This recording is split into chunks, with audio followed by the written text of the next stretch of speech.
welcome to the Dark Side of Soul podcast. This is Joe. And this is Shawn.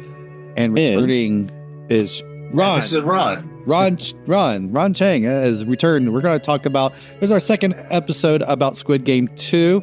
I will admit, I don't have any zero notes about the last two episodes because there's not much, I didn't find much culturally to unpack on that one. It was just action. Just action. There weren't many cultural dynamics I found in it. But episodes 3, 4, and 5 found a lot of stuff. Ron, you can find a lot of stuff too. Shawn is just here for color commentary. Hey. And for his just a pretty face we can have. My face for radio. Yeah. And there's a few things that you've written here in the notes, cultural things that I can comment on a little bit. Okay.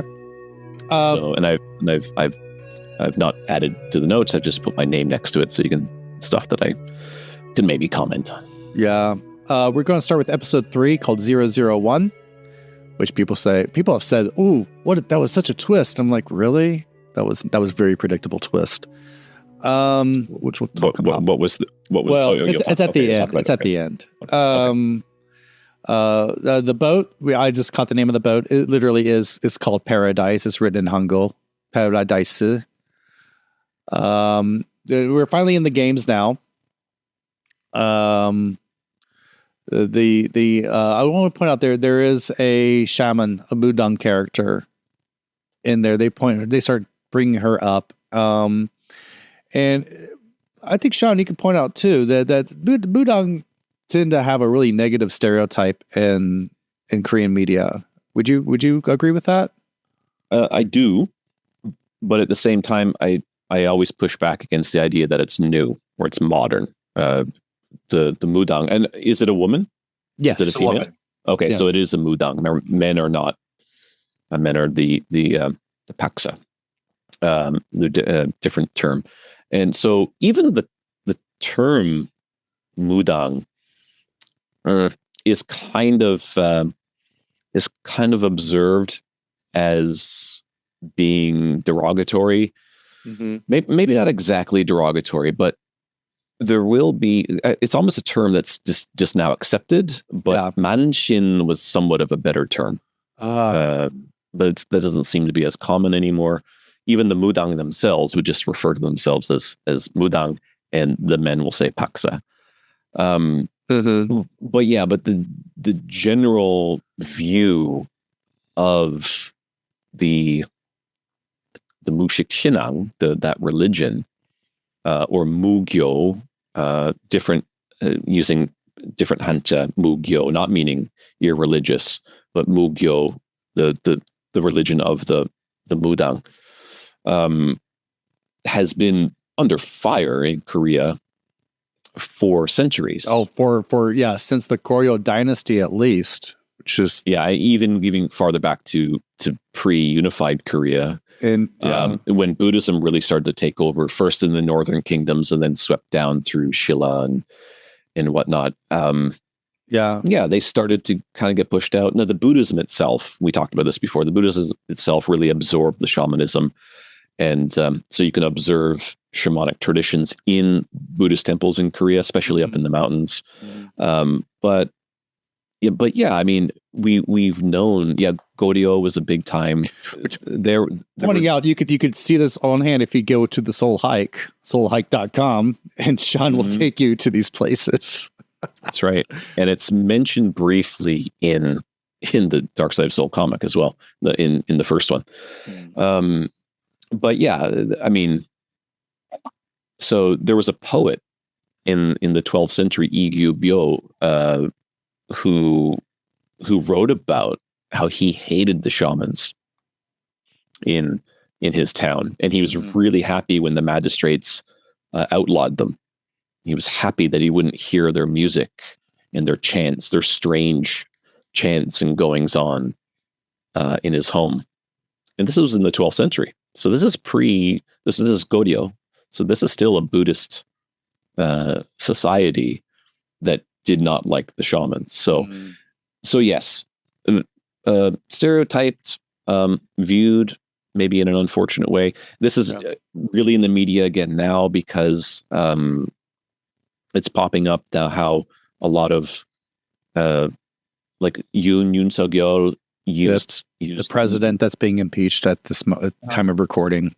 Right. How he used right. And how he used shamans and soothsayers and things like that to for his with his political career. And right. But this is not unusual. This goes way back. I just noticed this morning, and I've said this in other episodes, we can trace Korean presidents using shamans going way, way back. The kings did as well in the previous dynasties, even though that they were outlawed in certain places. Even in Seoul, there were Mudang who were reserved for the kings. Yeah. So it was very hypocritical.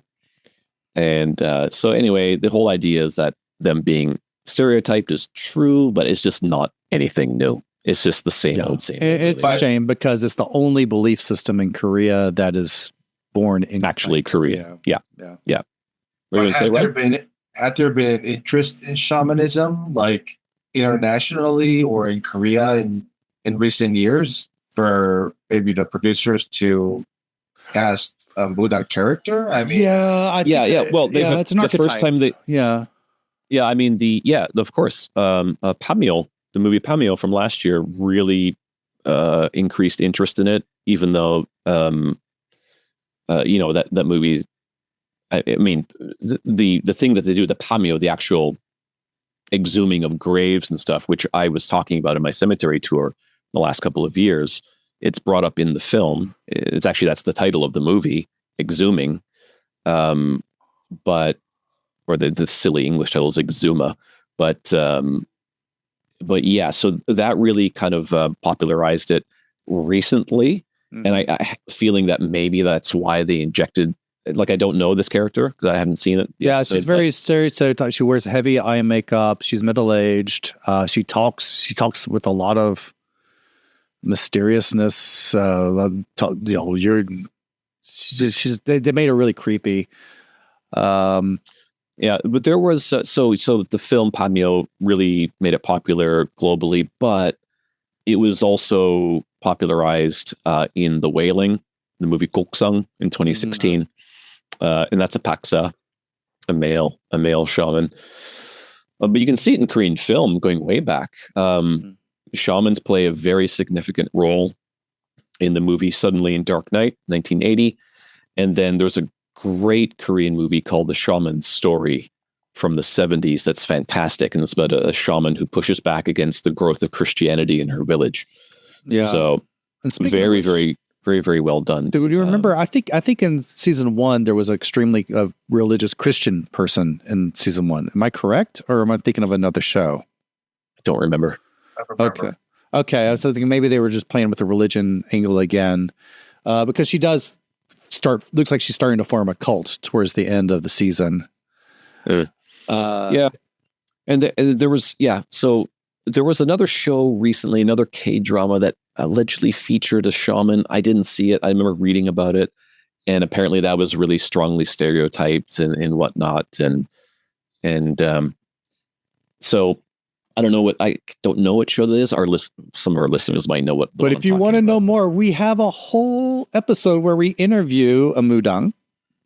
Jane. I was talking to Jane actually yesterday. We had a nice long chat for the new. We always chat right around. We have a nice long chat right around the new year. Yeah. So good friend of the show. Yep. So Jane's wonderful. She's no longer right now. She's just to say quickly. Jane isn't taking new clients for the moment. She said her spiritual teachers told her to move back and take some time. She had to move. She moved homes. She now lives in Seoul. But she's thinking that she'll probably go back to working directly with clients later this year. Okay. You mentioned that before in your whole podcast about her not taking on new clients. Yeah, it's been the last few months. Yeah, last several months. Yeah. So, but she thinks she'll probably do that later this year. Okay. If anyone's looking, I had a couple of people that were kind of interested in talking to our hiring her, I would say. Acquiring her services. So yeah. One of the last really big things she did was through us, was a tour. It was with a guy that came last year to Korea. Me and our other guide Simon worked with him. Canadian guy. I wouldn't say his name on no, the episode, don't. Yeah. We organized to have a chesa for his father and the people that he witnessed die in the Korean War when he fought here. Ritual and, for the dead. Yeah. And he met with Jane and had a long reading, about 2 or 3 hours. Wow. Yeah, that's amazing. Very interesting. That's really amazing. And a very interesting thing. She said that the spirits told her to prepare donuts to put on the table because her dad liked them, right? I know his uncle and aunt, who he was very, very close with, were donut bakers. Oh, very strange. I think we talked about that on an episode. Did we do a full episode about that? We talked. I don't think so, because that's one of the cool things our tour company does is we will do stuff that the others cannot do. We can pretty. We're the ones we're like the A team, when no one else can help you, we're the ones who will help you. We're the criminals. Yeah, we're the underground. Because he was contacting all these organizations, the Canadian embassy and such, and they were no help for him. And then he contacted us, and we're like, let's work on this to see if we can pull this off. And we did. I was really impressed. That's one of our great stories, is how we pulled that off. You did share the donut story, either in the podcast or with us, maybe separately. Yeah. I remember maybe at least sharing it or telling you, Ron, I think. Yeah. So anyway, yeah. So, I mean, there are other tours that do bring you to meet shamans, but it's all kind of part of the tour, and it's all very organized within the structure of a tour. So, I mean, it's limited, but he had private access, and we went to Jane's shrines and stuff, and she prepared a shrine privately for him. Wow. She needed an entire week, she said, to communicate with spirits in order to prepare the shrine. That is so interesting. And when we showed up, I was like, donuts. I thought it's fucking weird. Why she got donuts there? And then then I didn't say that out loud, but then she commented on it, and then he went, yeah, I'm really close with my aunt and uncle who passed away several years ago, and they were donut bakers. Did he tell her that ahead of time? Nope. Wow. He didn't tell me. The only communication that he had with her was through me, and he didn't tell me that. Huh. Yeah. Okay. So wow, interesting. Yep. Anyway, so just not to dwell on this, but I feel like we talk a lot about the Mudang part, but remember, I'm not an expert in like the religion or anything like that. There's other people you can read the works of Valraven is a great researcher who did a lot of research in Korean shamanism. Lauren Kendall has done a ton of work in the last few decades about shamans. I don't think she does any research on it anymore, but a lot of her her background is in it. So I'm not an expert in any of that kind of stuff. I only know about shamanism within the structure of folklore and how it operates in that regard. But if you want more of like the ins and outs of shamanism, there are a lot of English language papers and books that you can read. So look up Kendall and Valraven, and Walraven. All right. So there you go. But yeah, they've been stereotyped for centuries. So this is maybe she is stereotyped. Another case. They turned up from a mysterious person to a villain in this. So yeah, well, I mean, is that stereotyping though? I haven't seen it, so I mean, it's okay for these characters to be villains as well. I mean, the packs. I mean, I've met shamans who are a little bit not probably pretty. I wouldn't say villainous, but they're not very nice people. Yeah, and maybe there were charlatans as well. And I also started seeing repeats of kind of like replacements for characters in the first season, because she kind of was the replacement for the middle-aged woman in the first season. Kind of looks like her in a way. Okay. Is that the one that cheats in the first episode? The middle-aged one, she cheats in the games. Yeah, and the one of the games. The one who sleeps with the gang member? Her, because they had a similar look. I don't think this Mudang character stood out. I mean, she didn't stand out to me too much. Maybe just in the beginning when she was talking to Kyun, like as soon as. I think she's going to come up season 3. I think she's going to have something, because you see she's gathering followers, or gradually. They're not making a big deal of it. You just see subtly she keeps getting more and more people following her around with their hands clasped in prayer. So that's happening. Now the people like, you see this happening so many times when Koreans are reprimanding on these dramas. People will say, well, "How old are you?" And in real life, I've heard people do that. Yeah, and that's a part of the Korean culture, of the Confucian culture of you do not speak rudely to someone who's older than you. Or someone older than you's opinion is always right, even if they're wrong. You're right. So that's why they keep bringing up when someone's saying their opinion or talking rudely. They would say, well, "How old are you?" Or they would just ask straight up, "How old are you?" so they can know where they are in the pecking order. What do you think, Ron? I think that's changing, though. Oh, yeah. I think there's a shift in that general idea. Like, I don't speak to the only older Korean men that I know. Well, my father-in-law, who I speak very respectfully to, imnika, imnida, and things like that. Wow. Cool. And then older Korean men that say I would interview. I'm very, very respectful to my interviewees. But I don't have any real direct contact with older Korean men who aren't friends on a regular basis. So, but my guess is that this type of concept of these, like younger people caring that someone's older, do you think that that's starting to shift a little bit in Korean culture? I mean, I don't think definitely the young kids these days, they don't really care that people are older. They just treat everyone the same. Mm-hmm. But there's still, I mean, I have been yelled at by people, and I have been asked questions like, "How old are you?" By men who think that they're older than me, but we're actually the same age, you know? Oh, like, you know?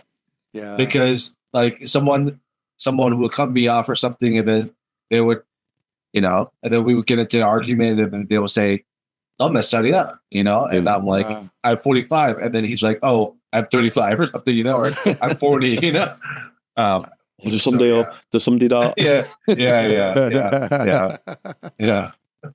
That's interesting. Yeah. What's that you have there on the notes, Ron? Someone calling, what's that? Thanos. Oh, Thanos. There's a character called Thanos. And, they call him Thanos, of course. Thanos. Thanos, like Thanos. Yeah, yes, yeah. exactly. Like exactly what you comics, think. Thanos? Exactly what you think. Yeah, Shawn. Yeah. But why? Okay. But in the show, they call Thanos Hyung just to gain respect, just to treat him with some kind of respect, and big brother, just to big brother, and just to fall under his wing, and just to so Thanos is another archetype. He's a famous. He's a K-pop K-rapper. K-rap. Crap. Yeah. He is I don't know. For me, he's like every negative stereotype I have of K-pop stars. I read. Oh, you mean the actor is actually a rapper? No, the character. Well, I think the actor is too. The actor is also a rapper, but the character is a rapper. He's kind of fallen from grace. Okay. I read online he's patterned after T.O.P from Big Bang. Ron, do you have anything to say about the T.O.P? Well, that is Top. that is, or the character, you mean? Like, I mean, that's his personality. That's his actual personality. The actor playing this character is T.O.P. Yeah. Who's the guy who lost it? Isn't he the guy that didn't have who got hit for smoking weed and he didn't have the balls to say, no, I'm not apologizing? He got. No. I mean, Big Bang, they're scandal ridden as it is, but okay, except G Dragon. Well, yeah, except G Dragon. Yeah, good dragon. Yeah. I thought T.O.P. was the guy that he smoked weed and then he had to grovel and apologize instead of having the nuts to stand up and say, this isn't a drug, just get over it. He had such a moment to be an actual driving force for change for this non-issue in Korea. Yeah, that was him. Yeah, coward. For anyway, he just had the most annoying aspects. The character did. Mm-hmm. Yeah, the character, just the way he just kept dropping really bad English and Spanish everywhere, and which is a lot of K-pop and K-rap do the unnecessary, really awkward, weird English for no reason. Like in the middle of a Korean sentence. Yeah, yeah. Bit jarring. We'll just say phrases. We'll just say stock phrases a lot. But just in general in the show, at least the first 3-4 episodes, there was a lot of unnecessary English. There was in the first episode, one of the gang members, he was telling Kyun, not to worry about the gang members. Kyun was worried that they weren't skilled at shooting, but the guy was like, "Don't worry," and then he continued on Korean, and it's just unnecessary. That was weird. Yeah, that was weird. Right? Unnecessary. How sometimes Korean agencies use these unnecessary English words, and it's like, why include that in the conversation? It's just like what? Like what's an example you can think of? Like don't worry. Or you're a handsome guy. Yeah, something like that.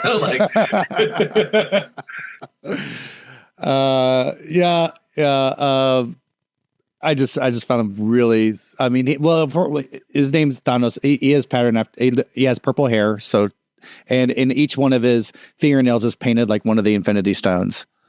Oh, for God's sakes! I know. So it's like all the annoying, it's all the weird cultural appropriation. You could say, I know you hate that word, but it's I hate the word. Yeah, I don't like that word. I know, but it's the blatant just ripping off of other stuff that a lot of K-pop and K-rap does without showing anything. I don't know. It's poser. Poser is the word. The ultimate poser. Yeah. Another aspect of Thanos that I didn't like, that you see a lot in Korean society is, because he's a celebrity. I mean, in the show, he's a celebrity. He's like a rapper. His role is he's like a former rapper who won one of those audition programs. And, in the show, he just hanmaras to everyone. He just talks informally to everyone. Right. Everyone who thinks is inferior to him. So that happens a lot in Korea, When I was working at a former broadcaster, this guy, he would think that because he's the PD and I'm a writer, he would just say, "Hey, Ron, do this, do that," instead of saying, doing it in a honorific form, Right. Politely, doing it politely. Saying, it's like equivalent saying please.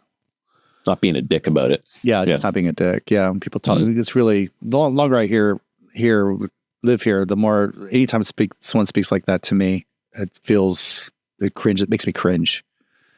And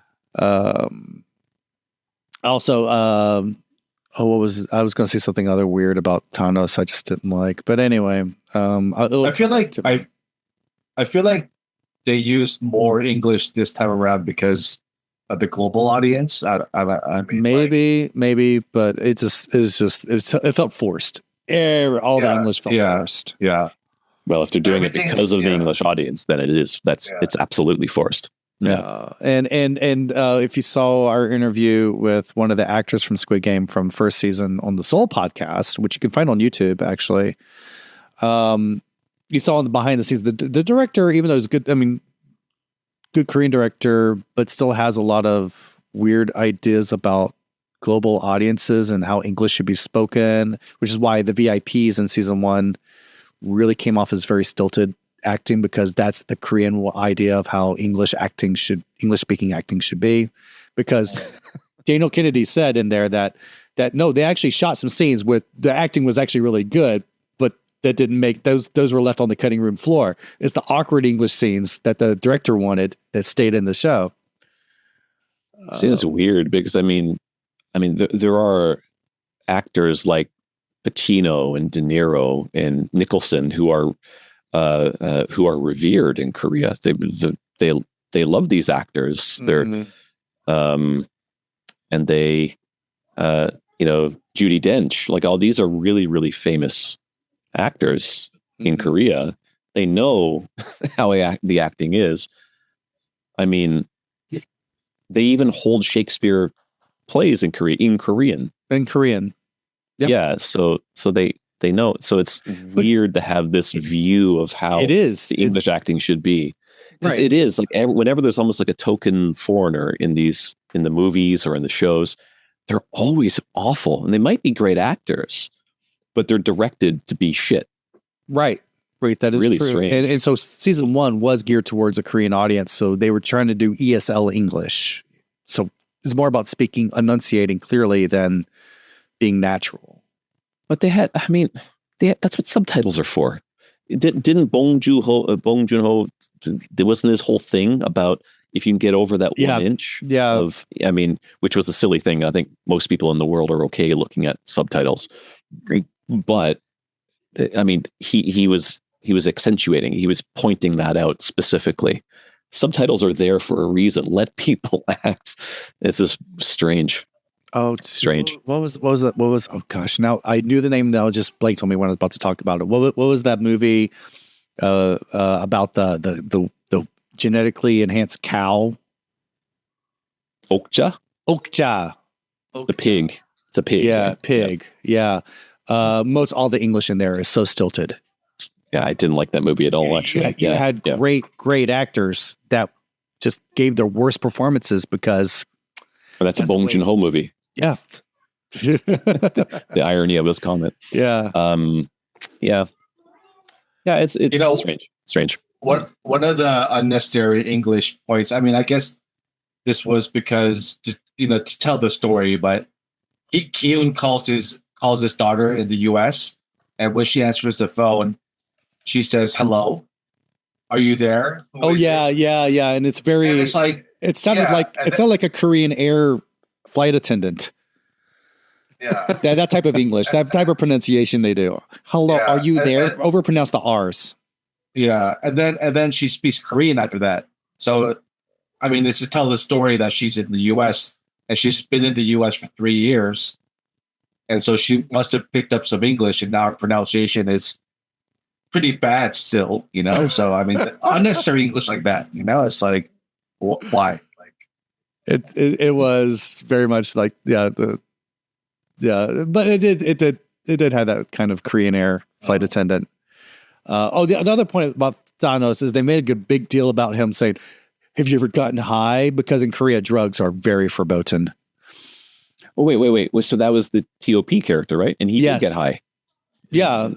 So he wears a crucifix where he hides some pills in, and it's very immature the way he talks about it. Because there's this other guy that's his underling who used to be a bouncer at a club, and he wants to have one of those too to help him get through the games. And he's like, "Yeah, you're too amateur for these types of drugs, man. It's so immature." Yeah, but it was. I think it was like ecstasy that he was taking, or something, or really something like ecstasy. I mean, maybe they look like Tums or something. Yeah, to the viewer, but But it was written it was written in a way that of people who just not familiar with drug culture. So because he was trying to impress this girl in the first game by saying, "Hey, you ever get high?" And she's not impressed by him. Of course, she's the first one who's killed. She don't like. Yeah, but cocaine. His use of drugs was just very immature and kind of weird. And by the way, if you're hearing children in the background, Shawn's house right now is being used as a study room. Yeah, and Yomi the White is here. Oh, and Yomi the White, the cat is there as well. Yeah, I'm muting my mic when I'm not talking, so I can cut all this stuff out. Yeah, another avatar is the crypto guy, Lee Myung-gi, which very obviously was an avatar for Do Kwon, the guy who just got extradited to the U.S. For his cryptocurrency scandal, Terra. Right. Interesting story. Yeah. So this guy had the same thing where he created this cryptocurrency. It crashed. People thought that he had run off to the Philippines when he was actually staying in Korea. That's the character, but the real guy did run away. And he was extradited to the U.S. But yeah, he's kind of a stand-in for this guy. So again, they were just filling up every one of the characters with archetypes in Korean society. I didn't have much to say about him other than obviously it was Do Kwon.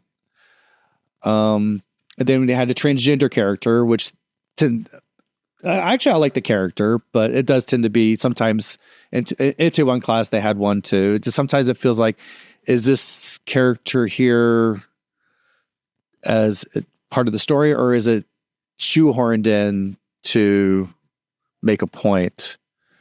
Well, was the Itaewon class character an actual transgender, or was it? No. Yeah. I mean, like the director of Squid Game, he's receiving a lot of flack for that because, like, they're like, why didn't you use a transgender actress for? Was it Jo Chun-ju was the name of the character? Yeah, Jo Chun-ju. Park Sang-hoon or Park Sung-hoon. But the Hwang Dong-hyuk, the director, he was saying, it was near impossible to find a transgender actress, so that's why they use. Yeah, I mean that's why they're called actors. Yeah. So none of them actually kill each other either. So yeah, I think that's. I mean, if he's taking flack for that, that's unfortunate. Because I mean. Yeah, let them act. I mean, actors are actors. Yeah, and you're not going to purposely choose someone who may not be a good actor just because they suit the character role. He tried to squeeze in the debate. There's a mother and son, elderly mother and son that are in the games. They didn't know that each other was going into the games, and then they just saw each other and went, "Oh my God, what are you doing here? You shouldn't be here." And then they're talking about the transgender character, and the mother's just appalled by this, and the son goes, "Well, men are." Oh no, she says men and women are women. She was like, "Men are supposed to be men, and women are supposed to be women," right? Well, it was translated as men are men and women are women. Yeah. That's what the older character says. Yeah. Okay. Yeah, and so the son is trying to say, no, things are different now. You shouldn't say things like that. She just didn't have a concept of transgenders because she had never seen that before. Really, it was so alien to her, but that was showing the big generation gap. Yeah, in Korea, and in a later episode, which we're going to talk about in a few. The transgender character does like a hacky sack game, and he tells the other participants to turn around so everyone doesn't see the bulge because it's pre-surgery, pre-op. But that older lady can't understand that because, I found that. No, that was one of the nice things I liked about this one was they two bonded quite a bit as the show went on.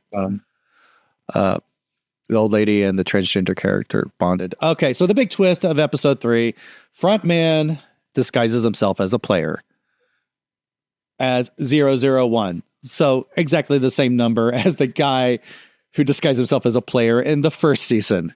And Gi-hoon does not catch on to this. This is what gets me. That's where it really falls apart for me. Does not catch on to this. Characters being dumb because they didn't learn lessons that they would learn from the first season. Stranger Things was like that. Yeah. Stranger Things season 2 is like all the characters are dumb again. They just this experience, this life-altering event. And then similar things happen in the second season. And you're like, what? Why didn't you learn from that? Oh, well. It's so weird. Oh, well. Right. It's bad writing.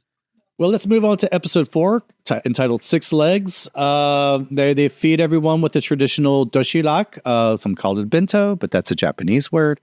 I love these things already. You're starting to see articles online on how to prepare one of these things. I love old school doshirak. I love these things. Anytime I see them in a restaurant, I will order these. These are in metal boxes. No, these old fashioned lunchboxes have been around up until the 80s. Children had because my ex-wife, she had those when she was a child. They're metal boxes. Unlike the Japanese one, these are more about flavor than presentation. Japanese bento box. I'm going to get so much flack for this one. Japanese bento boxes are really pretty. They look like Hello Kitty made out of tofu and seaweed, and it tastes like Hello Kitty made out of tofu and seaweed. There's no flavor in these things. It's all about how they look than how they taste. A Korean bento box has rice, fried kimchi, doshirak. Yeah, sorry, Korean doshirak, rice, kimchi, egg. Some kind of like sardines or something. Yeah. Some fun stuff. So if you're rich, you would have pink sausage in yours. And see, so Korean kids, they don't walk. Well, most kids in the world don't walk to school. They run.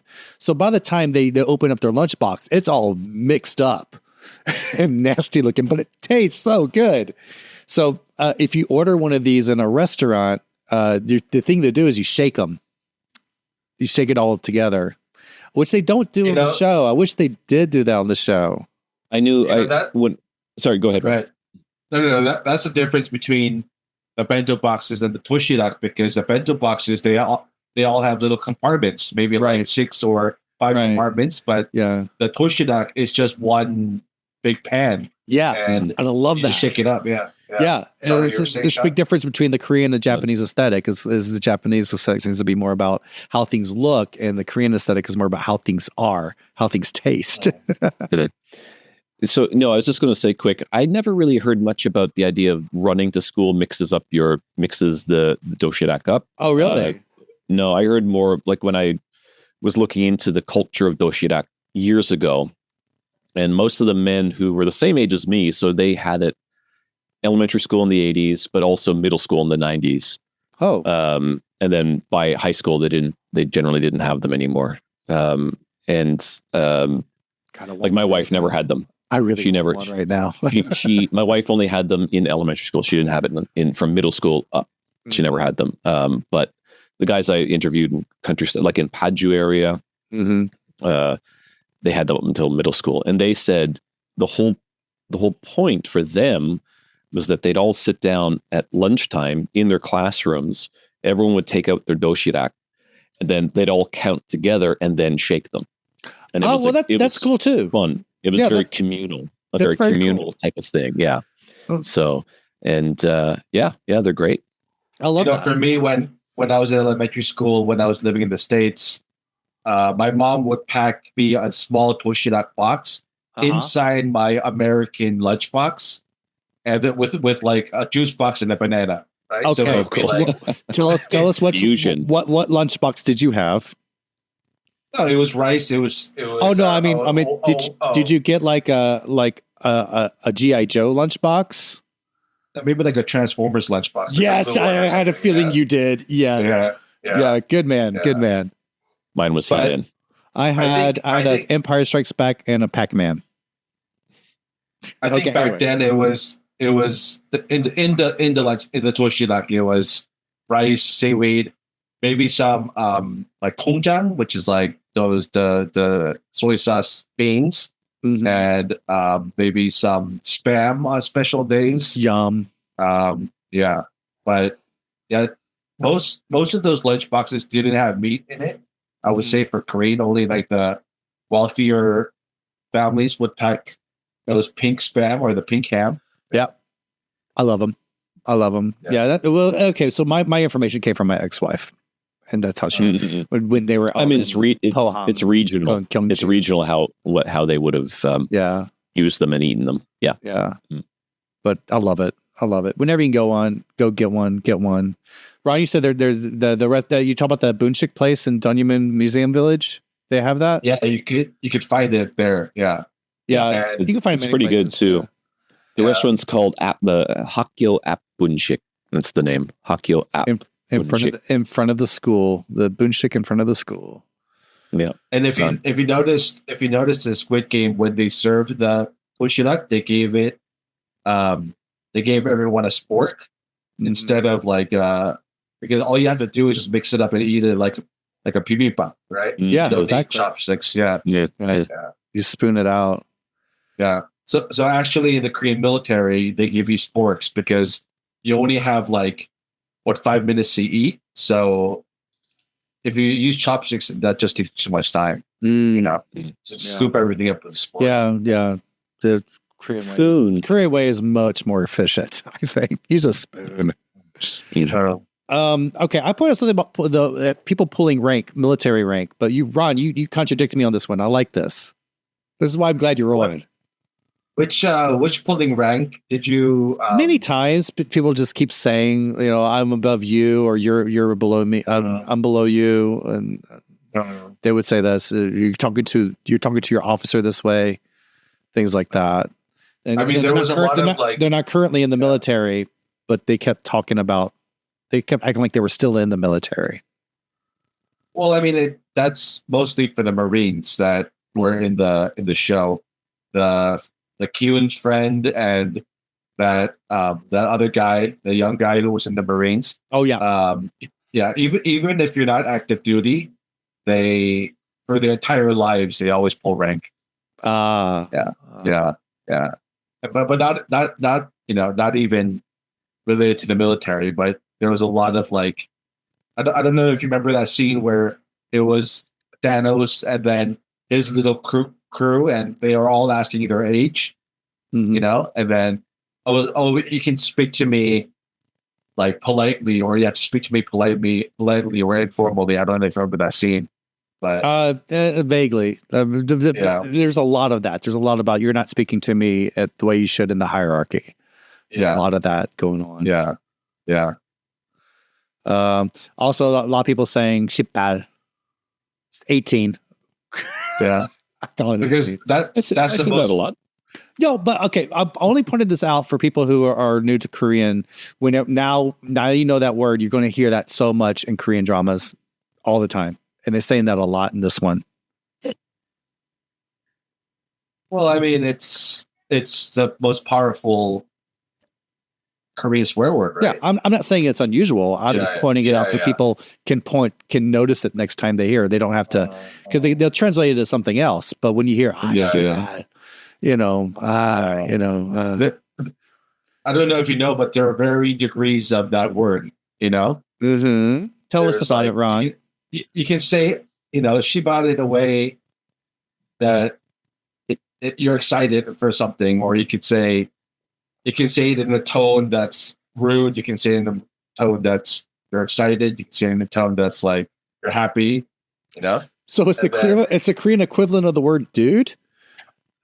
No, it's a Korean word. Fuck. I know, fuck, but it's a way you can do an entire conversation just using the word dude. So you can do an entire conversation saying "shippa." Yeah, that's what I mean, dude. No, I'll send you a video. All right, that'd be good. The first way I heard it was way back watching our mutual friend Lisa Kelly teach Korean on TV. She said that. If you're at a noraebang, a karaoke room, you would say, "What's your shippa? What's your 18?" Oh, that's different. Yeah, that's a different way of saying it. I was saying that's another way of using shippa. Yeah. Which means, what is your signature song? Yeah. All right. Another character. She's pregnant, and she's single. So I was going to say there's a little bit of a single mother stigmatization going on in here. She's keeping it secret because of stigma. Also stigma with old people too. Yeah, the mom. But this is what's interesting was I was doing research on the Korean internet about her character, and very predictably, Korean watchers did not like her because she was a single mother.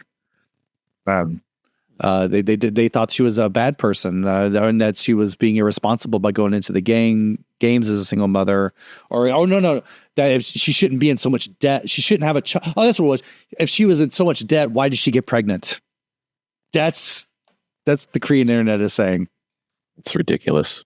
Yeah. Well, I mean, she wasn't really a single mom. It was because, I mean, she broke up with that crypto guy that they dated. Aren't you talking about that young girl who was pregnant? Yeah. Well, I thought he broke up with her. Yeah. He dumped her because she was looking for him. He dumped her. Yeah. So, but it's funny how she's used as this archetype for how Korean society treats single moms, and actual Korean society treats her character that way. Wow. Yeah. So she shouldn't be pregnant if she has debt.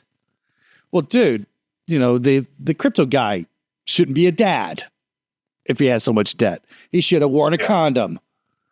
The guy in the main character guy, he shouldn't have been stealing money from his mother either. Yeah. The first season. But the woman, it's a woman's fault. He probably did use a condom or a plastic bag or something. Yeah, okay. But you can get them for 500 won for 3 at the motel. See the first part of our episode. Episode 1 of this discussion. You could listen to the Dark Side of Soul episode about sex ed. So, my God, you are the library of our podcast. I don't even remember that. That's the episode where Shawn talks about the Canadian sex ed. Sue Johansson. Sue Johansson, that she passed away or something. Or Yep. Dr. Ruth also passed away recently. Oh, anyway, yeah.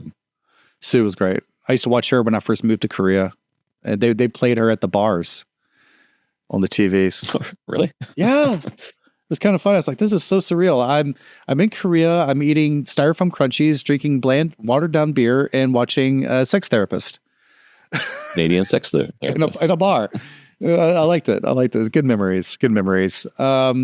Okay, so we're going back and forth between the inside the games and outside the games. Just pointing out the policeman guy. He's at Seoul Dobong Police Station, which is in between Cheongdong and Nowon subway stations, up in northeastern Seoul. So I don't know why he's there, but anyway. Also, it's also near the Yeonsan-gung's tomb, which we have a whole episode on Prince Yeonsan. And I did not know that Seoul had a robot and AI museum. That's near there as well. Oh, yeah. We should go. But the rest of Gyun's team is they're searching for the island, but you find them and he and the policeman's with them, and I'm just pointing out that they're at a huechip on that one. They're at a Korean sashimi house. I know not supposed to say sashimi because it's Japanese, but a raw fish house, and they're drinking somek or tanju. They're drinking beer spiked with soju. This was interesting. Was inside the games, the Mudang was wearing a hairband that seemed to have some symbolism to it, and I was also wondering was she able to keep the hair? Well, no. All the women were able to keep their hairbands in the games, because the older lady had a hairband that had a stiletto in it. Oh no, she didn't. She said during the South Vietnam War, during the Korean War, she had the stiletto in her hairband. But yeah, the Mudang had a hairband that seemed to have some type of symbolic significance. Was her hairband? But you said all of them had headbands? No. I'm just saying. I was wondering because like a hairband. They strip everyone of their paraphernalia. They even take the tooth out of Gyung that had the tracker on it. Yeah. So I was wondering, okay, well, they didn't strip the hairbands off of them because the Mudang had this symbolic hairband she was using. Well, Mudang do wear sorry, Ron, but just quick, Mudang do wear headdresses that are symbolic. And often it could be done in a way or worn in a way that represents the gods or spirits that they're supposed to be communing with. She was taking down. She was wrapping it around her hand. Yeah, I don't know. Yeah, I'd have to. I probably wouldn't exactly know what it meant anyway. But but headdresses on Mudang are very, very common. Mm-hmm. Ronnie had something. So. Oh, didn't the older lady have something in her hair too? Well, I don't know if she didn't still have it because she would have used it, wouldn't she? I'm trying to remember, but she said during the Korean War when she was a child, she had a stiletto in her hairband, in her hair clip. She had some. Didn't you mention that piña thing? The piño? It turned into a knife or something, or like. I think I had it somewhere. Yeah, I wrote it in. Okay, it's later on. There is a piño. Yes. Okay, it is in there. Okay, we can talk about it now. Yeah. She had a piño. It's piño, not piña, not piño. It's piño. Okay, right. Piño. Yeah. So it's separated. The syllable break is between the I and the N. Okay. Yeah, those are very common headdresses. A lot of folklore behind those. They were symbols of mourning as well during mourning periods. If the chief mourner was a woman, her binya would be made of wood, to show being frugal and whatnot during your period of mourning. Mm-hmm. Very important to a lot of old traditions, folk traditions and whatnot. Yeah.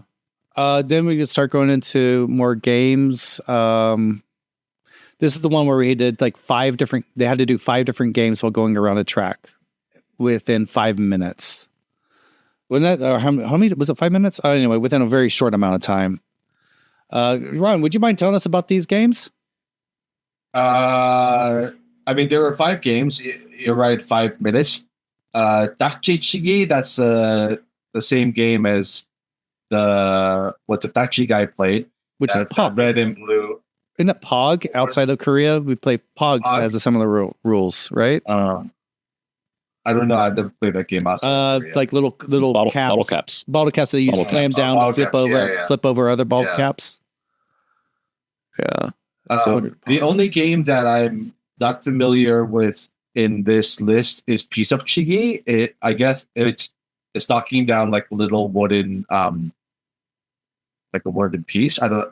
It looked like a tombstone. It looked like a wooden tombstone. It looks like a tombstone, yeah. And you had to take was it a stone or what was it? Yeah. It was like another. It was another piece of wooden stone or something. Yeah, and you had to bounce it and knock it down. It looked like. Oh, was it? Okay. Yeah, you couldn't just throw it at it and knock it down. You had to bounce it and then knock it down. No.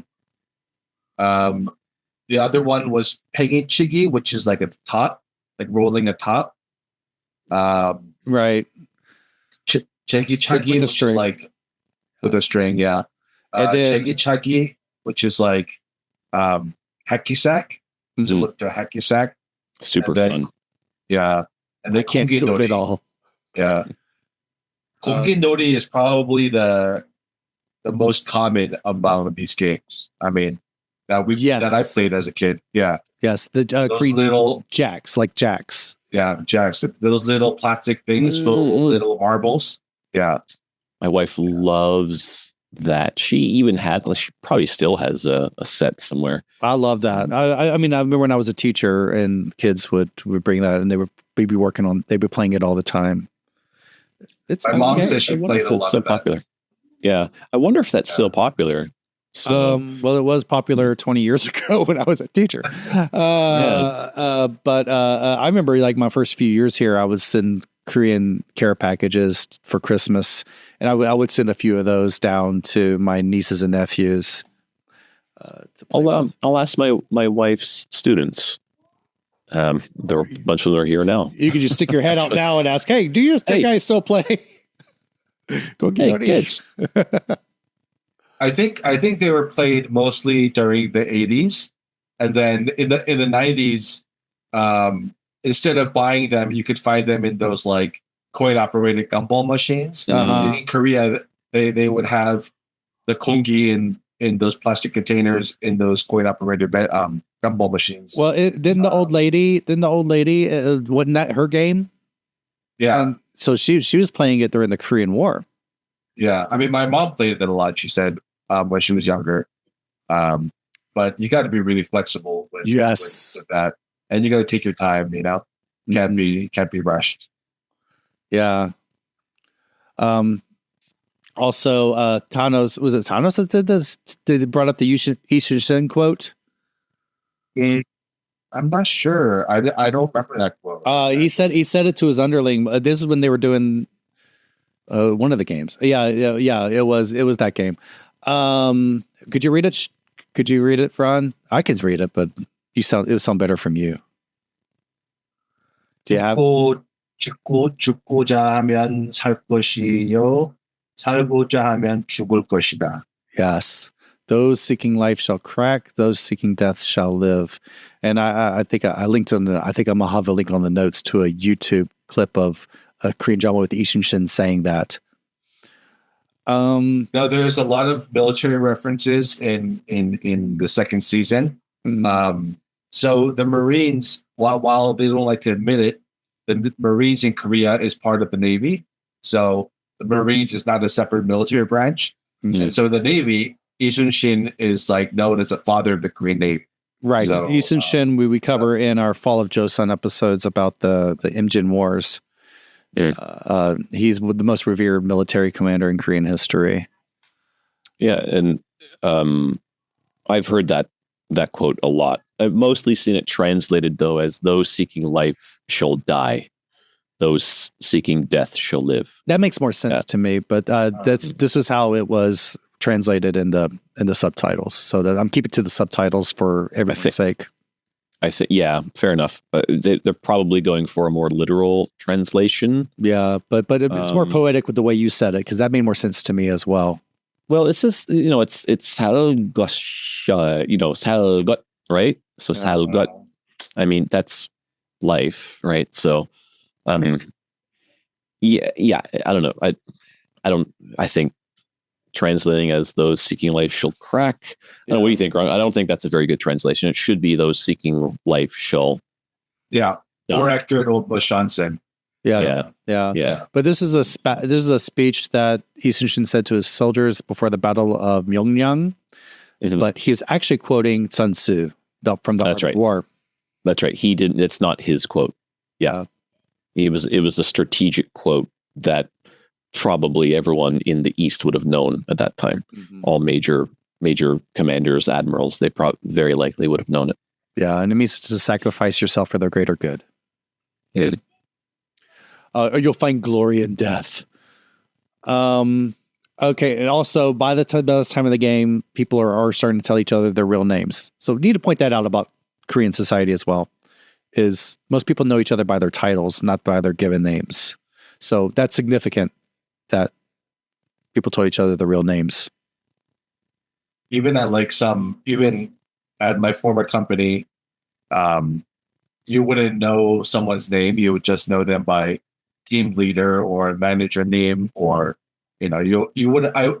Even at some places, I wouldn't know their names until like months into my job. Yeah. So yeah.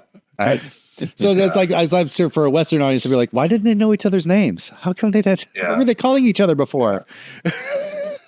Yeah. I mean, and that works the other way around too. Higher ups, they don't know all the employees' names because you're just, for me, when I was a reporter, I was just Kijanim. They would just say like Mr. Kija, Mr. Reporter. And, yeah. When I was working at Jeju Air, just before COVID hit, I got let go right around COVID time. They were shifting, I guess it's around 2019. I think it was that in the last year I worked there. They were shifting at that time to stop using titles and move to names. and just put she at the end. I think I've heard that too. I think Samsung was trying to do that as well. I've heard. I think a lot of move. Yeah. I know a lot of companies are doing it. I think Naver does it as well. Oh, that makes sense. Kakao would definitely do it. Yeah. Yeah. These so Samsung, I don't know, maybe. Okay. Well, Kakao makes more sense because it's a tech company. Yeah, and Samsung is Samsung's an old school tech company. Kakao's a software company, so they'd be the hardware company. Yeah. So anyway, I think that's quite common these days. All right, now we're going to finish up. We're going to talk about episode 5, called "One More Game." I noticed that there's this music they were playing at the beginning. It sounded like a very 80s style song. Very synthy, but very Korean synthy. So, Ron, does it sound like an 88 Olympics song to you? Did you catch anything? Are you talking about the theme song to the game? Maybe. So is it like a children's song?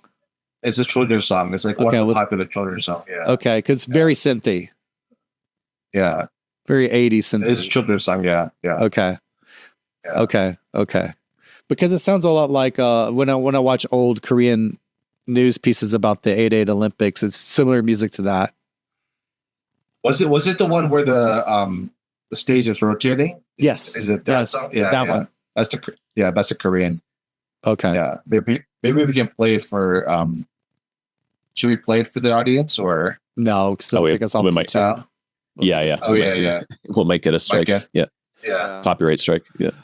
Very significant that by this point, one of the female characters start calling the trans woman Ani, which means older sister.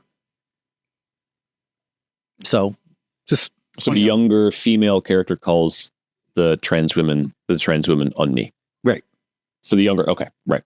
So following the cultural norm of a younger female calling an older female. Right. Right. But okay. Didn't call Oppa. It didn't say Oppa, said Oni. Yeah, right. Yeah, so I mean, that's a clear point of acceptance and understanding. Yeah, right. So a lot of people wouldn't catch, I think people not familiar with culture, they wouldn't have caught that. Right. The Oni was actually very significant when she said that. How is it translated? It wasn't even translated. It just said Oni in English? It was No, it didn't even say Oni. I don't think it even said Oni. Or maybe it did. Yeah, maybe it did say Oni. But it didn't say like big sister or anything like that. Why would they? I mean, yeah. A side note about the transgender character. Again, a very heavily military themed season because the trans woman character, she tells a story that she was kind of like shunned in her previous life. She was actually a special forces officer. And so that's why no way. Really? Yeah. So maybe it's kind of ties into who was that? There was that transgender, the trans man. The trans man that kicked out of They keep having these avatars in here. Okay. Yeah. So you're So yeah, I don't know. We should probably reference that. Maybe talk. I don't think we ever talked about it with the trans man in Korea who joined the military, and then was kicked out, right? And then committed suicide. There was suicide. Yeah. Right. Yeah. So, yeah. Oh, that's interesting. Yeah, because that was a huge. Because he was illegally discharged, if I'm recalling. The name was Byun-hee Soo. Byun-hee Soo, yeah. Yeah. So, yeah, he was illegally discharged, if I'm remembering that right, because that was now like 4 years ago. Remembering that, all the details. Yeah. And that should have been a much bigger issue than it was. This character is called Jo Hyun-chu. Okay. And then, of course, the most famous. Well, was Hadi-Soo transgender, or Hadi-Soo was? I think Hadi-Soo was transgender. Yeah, okay. Very popular when I first. The most famous, yeah. When I came here, it was very popular. Yeah, very famous. Hadi-Soo was super famous at the time. Yeah. So with Byun-hee Soo, was discharged from the military, and then committed suicide in March 2021. And then later that year, the military or the court ruled that the military discharge was unlawful and canceled the discharge. Right. Possibly canceled. Yeah. That should have been a way bigger story, an ongoing story. But it's interesting that, you recognize that, Ron, as maybe that character in the second season of Squid Game is somewhat referencing that. It seemed like everyone's based on someone that's in real life. A lot of people that were in the news, and each one is a commentary on Korean society. Now this may be my most controversial thing, so please push back on this one. But that carousel game really showed how people treat people outside their social circles almost like animals in ways. The bubble culture. I hear a lot of this from people on my tours that are people who've lived here for a bit. That one of the hardest parts of going is trying to break into the bubbles. Like, it's really hard to meet people at a bar or meet people in places, because people tend to go in groups. They don't go in singly. And if you want to meet people, you can't break into those bubbles and meet people. Korean pubs are designed to be, there are no bars. The Korean bars are booths where you just hide. You hide with your friends, your social circle. And I don't know. I've just heard, this has been a meme I've heard since even before I came to Korea 21 years ago, was if you're outside the social circle, you're just low. You're a non-person. Am I wrong on this one? Well, I mean, yeah. Go ahead, Ron. Yeah, I have some ideas about it, but yeah. I mean, it's hard to meet people if you're. I mean, regarding this, maybe it's, if you're outside that social circle, it's hard to meet people, right? Like, right. If you didn't go to that school, or if you didn't go to, I mean, it's even hard to meet girls and guys. That's why dating is so hard in Korea. Dating's so difficult here. Yeah, because you're not part of that, social. You didn't go to the same school. You didn't go to the same college. You didn't go to the same. You don't work at the same place, or so if you don't. You're not in that social, then it's just hard to meet people. I don't know if that was what you were asking. But. Yeah, it's sort of like that. I don't remember why I wrote that down. I might have been like 3 whiskeys in at that point. Hey, this looks something nice. And in fact, I'm looking at my scribble because it's originally written on my legal pad, and I'm like, it's a scribble. I can barely read what I'm writing. Yeah, I think just that. I think my observations of that are, and my experiences with it in Korea are, sometimes a bit tough. You'll very rarely be invited into a circle widely. Like it's which is a cultural thing, and I think is just normal. It's completely fine. What I think is maybe a little bit unfortunate about that social maybe like that social way of interacting, at least in the past. I'm actually quite non-social. I don't know anyone. I don't go out anywhere very often, especially these days. But my general observation was that, sure, maybe a little bit tough to break into a circle, which to me seems normal in a lot of places. I don't think that's particularly unique to Korea, but I think there is a general sense of unconcern, especially if it's your family unit.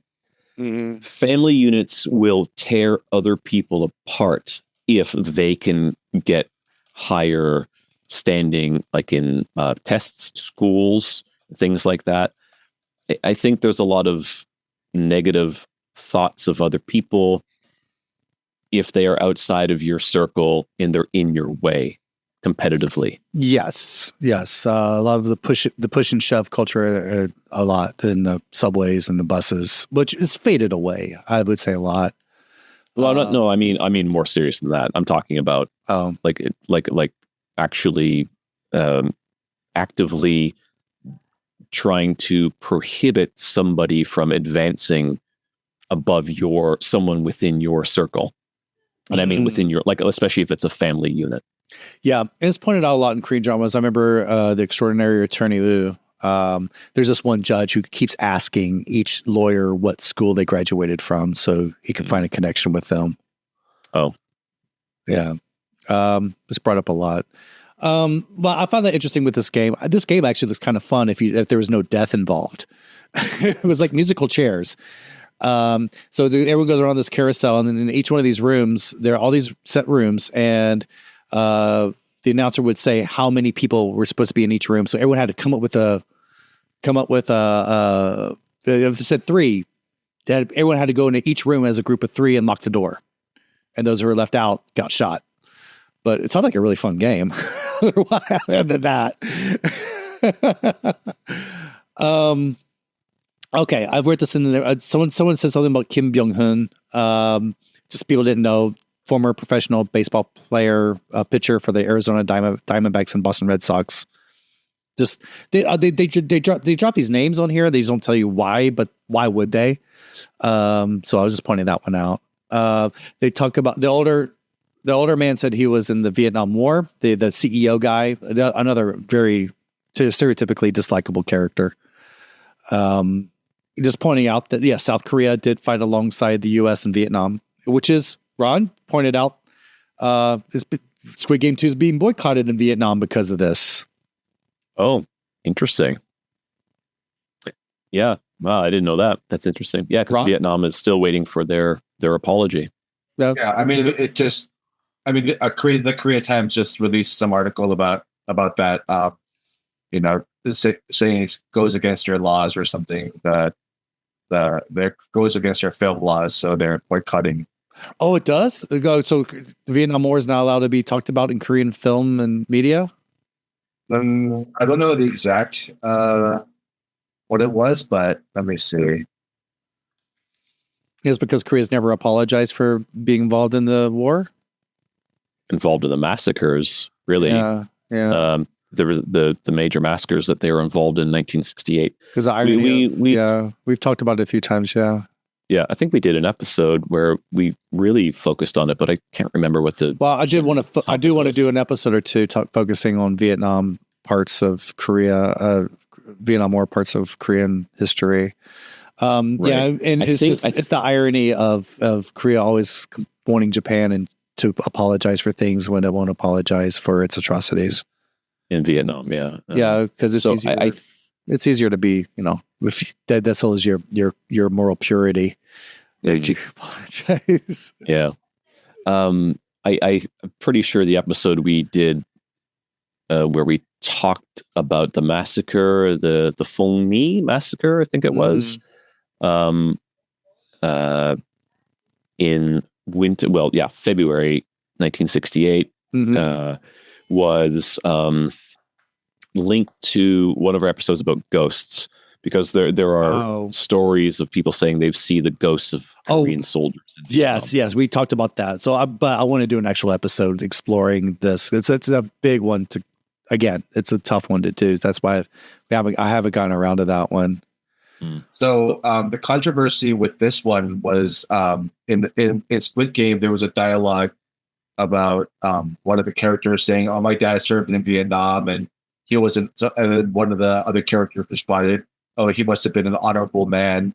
But Vietnam, that was viewers were saying, like, South Koreans committed so many atrocities during the war. Yeah, right. That they said, they're glorifying South Koreans who served in the war. I'm trying to remember which character said he was an honorable man. It might have been the CEO guy. So that's not a good thing to say. If one of the villains is saying he was an honorable man. Yeah, and then also in 2023, the Korean Defense Ministry denied the massacres, so they're actively denying them as well. Mm-hmm. So the minister he denied that there were any massacres, and I think this angered a lot of people in Vietnam. One reason we're doing these shows is to point this out, because I'm watching all the big major like Screen Crush and heavy spoilers about Squid Game 2, and they're great episodes. There's some reason they're talking about the major themes, but no, of course they wouldn't go into the cultural stuff, like what was the significance of mentioning the Vietnam War in that one. Okay. Just back to the part where we're talking about earlier about, Korean people treating those outside their social circle as like animals. Kind of brings you back to like how a lot of people treat. I mean, this is in any culture, but the Wangda culture, like being ostracized, ostracized for being different. That happens a lot of in Korean schools, a lot of bullying related to that. I'm sure you guys have talked about that in your past episodes. We've talked about that. We did our bullying episodes. Yeah. The outsider, the nerd. Yeah, we did a two-part episode about bullies, bullying in school and bullying in the workplace. Right. Okay, this series keeps making me hungry. They're going to vote. Starving, by the way. Yeah, they're voting whether or not to continue the games, and the older lady, she's part of the team they're trying to quit the games. And she says, when we stop this, I invite everyone to my place for aged kimchi jjigae with lots of pork.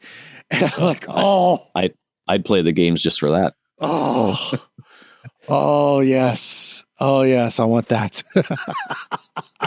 and I mean, it's cold too. Like I'm just hearing this now about this being in the episode, but today is quite cold. It's gonna be this coming week is gonna be one of the.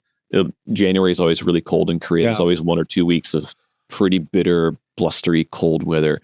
This is the perfect food on a cold day in Korea. Old kimchi jjigae. And it is comfort food. For me, that is, if I was going to pick a Korean comfort food, it is kimchi jjigae with lots of pork in winter. In fact, I actually have some Haenam kimchi from the Haenam region, aging in my refrigerator right now. I have a pork shoulder that I'm going to roast it today. And the leftovers from that, I'm going to turn into kimchi jjigae. That's going to be good. Party at Joe's. There's a really good place right next to Joe's meeting spot, Anguk Station next to 2, right behind that donut shop. There's a really good aged kimchi and pork place. Oh, Mugunji. Mugunji. Okay. Yeah, Mugunji. Yeah. Mugunji kind of be something. Yeah, really good. I haven't been there. No, I did go to a place for Irion TV near Lotte World and they claim that their Mugunji is like 2 years old. Oh wow. I don't know if that's true or not. It was delicious though. What's the oldest kimchi you've ever had? Do you think? Do you remember? No idea. I've had one that was 5 years old. Maybe 5 years old. Yeah, it was like almost purple. Delicious. It's funny because it gets really, really sour after a year, but then it gets subtle again. It's kind of meaty tasting. It's really good. Anyway, had that.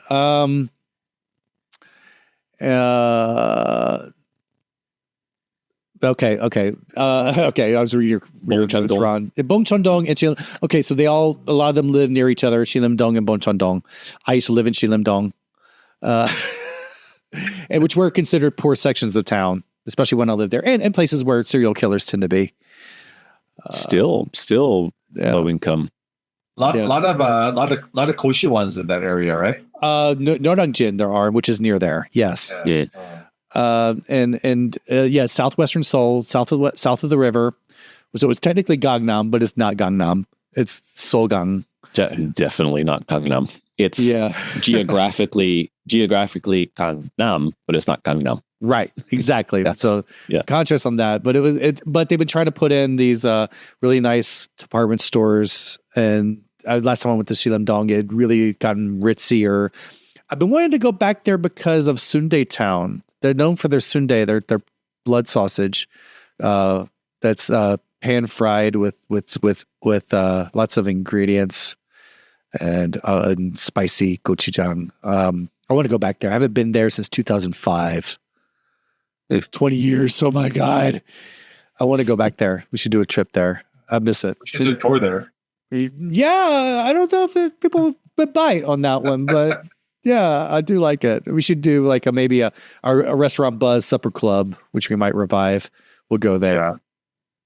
Yeah. Someone else mentioned Gwangyang.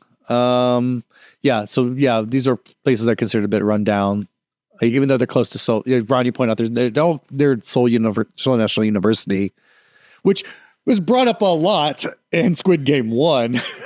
Yeah.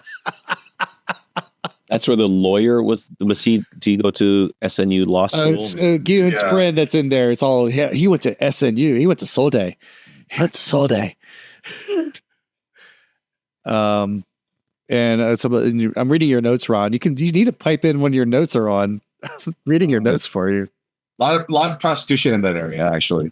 My Seoul National University. Yeah. Oh, really? Speaking from experience. No. I thought it was Yeoksam. I thought Yeoksam is where that's where a lot of the business clubs, high-end business clubs are in Yeoksam, which is east of that, in the actual Gangnam. Anyway, something else. Another thing is like Gi-hun is really trying hard to get everyone to quit the game. And people said, but we a little bit more, we'd have more money. And like, didn't occur to me, he could just pay everyone off. He has the money. And I'm saying this in my Seinfeld voice. He has the money. Why doesn't he pay everyone off to quit the game? He could have done that. Not enough money. Not enough money. Yes, he did. He saw the big pot. Okay, they show in the Love Motel the giant crate of Breaking Bad money he has. And he could have paid. He could have convinced. He said, well, he could have got at least one person, at least one or two people that could have said, I'll pay you what you need if you just vote our side. He could have just done that. Is there any way to, I guess it doesn't say explicitly, but is there any way to figure out how much money he had and how much the bribes would have been? Yeah, that people can say like, I need this. Well, at the very beginning, they say how much people owe. That's how they introduce people. You owe this much money, you know this much money, you owe this much money. And they keep talking about towards the end of the games, people are calculating, well, if we stay one more game and this many people die, we would have this much money. So they're able to calculate. Mm. And so they're saying, let's do one more game and then we'll all quit or we'll quit. And I'm like, just offer the money. Just do that. Yeah. Anyway, that was a plot hole I found. People say pilsing a lot, as in I know that from the big chant people do at games. Pilsing Korea, which people mistake as saying piss on Korea, but that's not what they're doing. When I first heard it during the World Cup 2002, I thought when I first heard it, I thought they said pizza Korea. It's like pizza Korea. Yes, pizza Korea. And then my Korean friend, and I asked her, and she's laughing so hard. She's like, "No, it's pilsung." And then she explained. I was like, "Oh, okay, cool. I learned a new word." So, in the Korean military, so in the U.S. military, when they salute, they just salute. They don't say anything. But in Korea, they say different things according to the branch of the military. Mm-hmm. So Navy and Marines say pilsung, which means victory. And then Army says 충성, which means devotion. Yeah. So depending on the branch of service, that's what they say. I'll point that out because you hear pilsung and cheers and stuff. Yeah. But that's why pilsung means victory. So pilsung Korea. Yeah. Win the game. Yeah. Victory Korea. I think when people are talking more about how they ended up in this situation, I think it was also pointing out a lot of Korea's lax loan regulations, combined with the pressure to keep up with the Kims, as we call it. A lot of pressure to look wealthy, and so people take out these big loans, which even now with more regulations, it's still fairly easy for people to really drown themselves in debt. I came across some article recently. They did a calculation. Someone would have to save every bit of their money for 40 years to buy a house in Seoul. not even spend one bit of their money, like their entire career. How is anyone going to pay that money back to the banks? Yeah. And Korea's household debt is among the highest in the world. Yeah. It's higher than the GDP. Alarmingly high. So, I mean, couple of my friends, they've gotten multiple massive loans from the bank. And I don't know how they're going to pay it off. But they keep on taking like really nice vacations and, Yes. Yeah. ridiculous. That's what keeping up with the Kims. Yeah. The keeping up with the Kims mentality. I mean, when we first moved to my area over 10 years ago, we moved to a really brand spanking new apartment complex, and so with that came with a very different demographic of people. And as my wife at the time was getting to know other moms in the area. Just finding out a lot of people were just being very fake about who they were, how much money they made. They were very showy. Of course, this is a new town. This is a new area. So people are reinventing themselves when they move out here. And so people showing off their Gucci handbags and such, and bragging about how much stuff, foreign stuff they have in their house. And just, it seemed like everyone was just way in over their heads in debt. And we're taking out big loans just to keep up these lifestyles to live here. And when later on we moved out of that place to go to apartments that were more within our budget, because we didn't take out giant loans. We took out moderate loans, but not giant loans. But our neighbors were taking out giant loans to stay in that place and to keep up appearances. Really? Yeah, so it's a big thing. I mean, yeah, it's a big thing. Yeah. Of course, as with the first season, the meals start getting more and more Spartan. I think in this one they gave everyone bread and milk, and I was just pointing out milk. People associate Asia with not really milk drinkers outside Mongolia. In fact, a lot of Asians are lactose intolerant. Well, the subcontinent too, yogurt and stuff like that. But oh yeah, I'm talking about East Asian. Sorry, East Asian. Mm-hmm. But Korea is kind of an exception. South Korea is you have a whole generation that now is doesn't have lactose intolerance. Now I found a lot of Korean Americans who left Korea around the 80s, 90s are lactose intolerant. Could be totally wrong. I haven't looked up figures of that. It's just from personal experience, people I know. But milk is big business in Korea. Cheese is big business in Korea. Yeah. Yeah. As far as I know too, because milk in Korea is really expensive, super expensive. They had what they called, it was being dubbed milkflation. It's way overpriced. And I have friends who work in the agricultural technology industry. Yeah. And they work with farmers, milk farmers, and they end up throwing milk away because it's actually, the purchasing of milk dropped significantly just before COVID. Massive decrease, and the majority of milk being consumed. Milk is so expensive in Korea that milk that's mostly being bought now is imported. Yeah, I was over at one of my stores yesterday, and a basic quart of what we call a quart of milk was around 5,000, over 5,001 a liter for a liter of milk. Jesus Christ, that's crazy. Yeah, a liter lasts you no time too. It's funny because I found a source of heavy cream, cooking cream, for 6,000, which is a darn good price for Korea. Yeah, a big box of it. I've been using it a lot. Some stand-up comedian was saying, like, most Asians and a lot of Koreans are lactose intolerant, but how do they have like bubble tea and like cheese everywhere? Koreans smother cheese in everything, So right. Well, I would say generations combined with as American aid, they first came in and started giving all these poor kids milk. That's what powdered milk, and then. Started with the Japanese, but later with the American, bringing in milk products. So the yogurt, Yakult culture.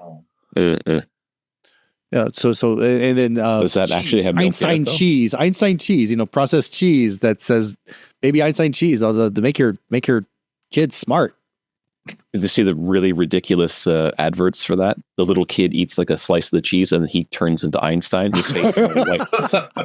His face is all whitened and everything. And then he's got a big Einstein wig on and a mustache. It's like, what the fuck? That was like a couple of years ago. It's like, Jesus. Bit weird. But point out, yeah, milk is pretty prevalent in Korean culture. Just saying that. Yeah, it's easy bread to find. and bread. Good. Yeah. Okay, so they are starting to do the assault inside the games. They are able to get guns off of some of the soldiers, and they're starting to assault, but trying to invade the control room. And so the big standout is the transgender character. Turns out to be really, really good at killing people. But so they have little conversations while they're hiding behind the walls. And they said, like, well, what do you want to do if you got the money? And he said, well, I want to finish my operation and move to Thailand.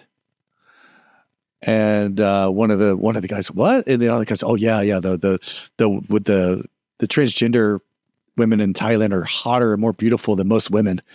That was one of the quotes.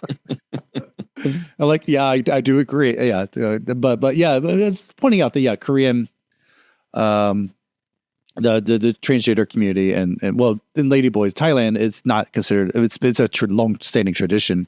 Is the ladyboy. It's actually a big contributor to the tourism industry. Yeah, and so I would say maybe Jung-soo would feel that was the name. I keep forgetting people's names. Would feel more Hyun-soo would feel more accepted in Bangkok than in Seoul. Or Itaewon. Yeah, well, Itaewon they turned down all the trench. I was just having the conversation with someone yesterday who lives in that area, and we're talking about the transgender bars are starting to go away too. They're starting to be everything's scheduled to be torn down within 2 years in that area. Oh well. They're not going to relocate? Oh, where's the central place you can relocate to? I'm trying to think where would it be. No idea. Yeah, because you don't have the U.S. Army base anymore for what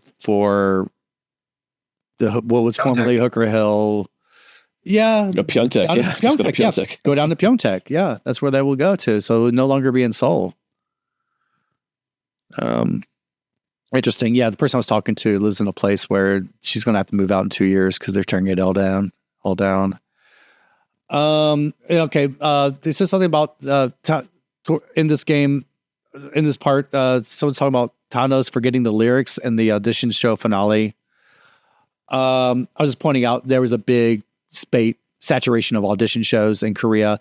After American Idol, of course, was before then. And of course, we had all that stuff in America. But in Korea, also tons and tons. Every show, it seemed like on TV, was an audition show for a while. Good. And so just pointing out a lot of that. We talked about the binyo. That's when the binyo came about. The stiletto that's in the hair clip. Gi-hun and his best friend talk about how they first met each other, how the early days of their friendship was in a factory strike. Very big in Korean culture. It's factory strikes. Strike culture is very big. Okay. Someone else talks about how they had a failed fried chicken shop. Similar to Parasite, where they had the failed Castella shop, is you have all these trends that go through Korea. Now chicken shops in Korea are here to stay, but you talk about saturation of the market. There are way too many fried chicken shops. I mean, coffee shops. So many bad ones now too. Yeah, a lot of bad fried chicken, which again, opening to take our Korean chicken and beer tour where you can get the good ones. So I'll just say quickly, Korean fried chicken now is simultaneously the best chicken I've ever had and the worst. I would agree with that. Yeah, so many weird things now, like the prinkle and all that shit. Ugh. I'm trying to. It's like Americanized Franken American chicken. It's like it's now more Americanized, but now with extra weird stuff you're throwing on it just to differentiate yourself. But the stuff that Shawn and I like tends to be more of old school, like you would find in the 90s type of chicken. Anyway, but Ron loves the Cheetos chicken. Cheetos chicken. I haven't tried. I do want to try that. I do want to try. No, I'm not. No, I do. Plate of that. But it's from a brand that is famous for really making bad chicken. Mexicana, isn't it? Oh shoot, we might get in trouble for saying that. I've had I know so many friends whose parents retired and did a chicken shop, and then they failed. All of them failed. That was my point. Yeah, it's tend to be used as people's retirements, but they struggle so much, and especially if you're doing a franchise, which is one of the few ways you can actually get a foothold anywhere, is the parent company is very exploitative. That and pizza franchises, chicken and pizza franchises, very exploitative of their franchisees. But anyway, yeah, chicken. Don't go into the fried chicken business in Korea. Do not. A lot of those franchises are mostly in the real estate industry anyway. They want the land. Not like so McDonald's, just like McDonald's. Yeah. But you have more chance making money with McDonald's than you would with a Korean fried chicken place. But or Loteria. Oh yeah, Loteria doesn't really do well. Yeah, unless you're plotting a coup or martial law. Loteria, no one goes to Loteria.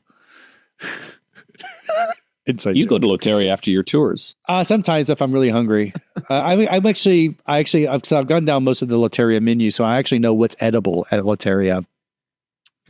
I do crave the classic cheeseburger they have. It's not good for you. It's not, but I just crave it. But the shrimp burgers are so good. I do love the shrimp burgers. Okay. I would say that Gihun used to be called the cheapskate of Sangmundong. I just threw that in there. I meant to talk about Sangmundong, but nah. And then the game was called Mingle. Chakchiki. Ron, any insights on that one?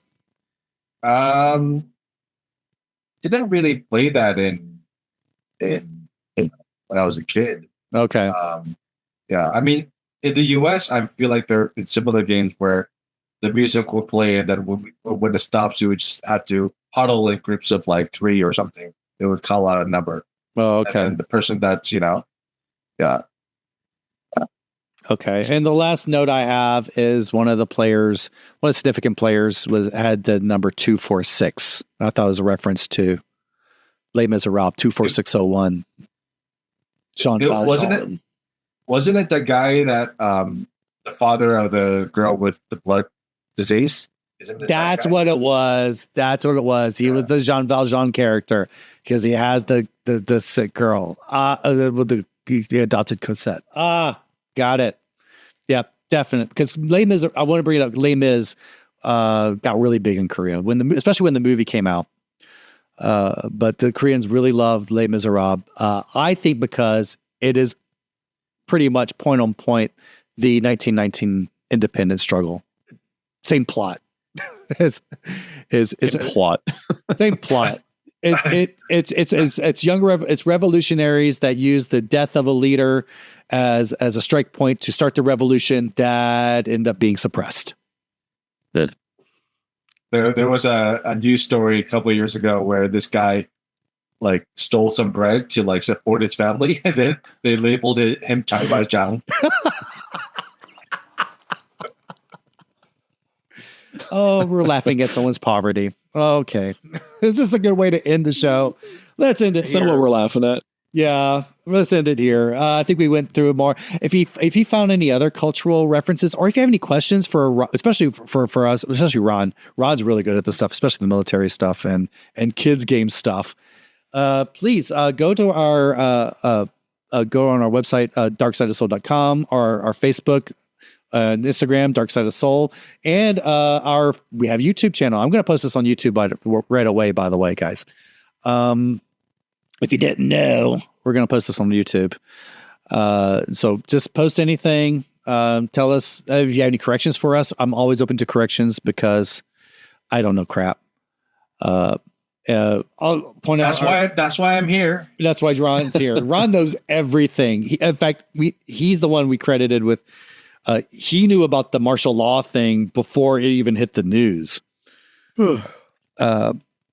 Anyway, you can get our comics, Dark Side of Soul comics, over at Dyson Comics Cafe near Janghamkyung Station. If you see a guy playing Dakji there, stay away from him. It's Joey. That's Joey. It's Joey. You can also order the comics online at darksideofsoul.com. You had the electronic version and the print version. They're horror comics based on Korean folklore. The Dark Side of Soul podcast is produced by Ron Chang, Joe McPherson, and Shawn Morrissey. Our opening and closing music is by Sodak Sound, which you can find on Bandcamp under Jeju Digital. Thank you so much for sticking with us for both these episodes. Oh my goodness. Until next time, stay spooky. Bye. Good night.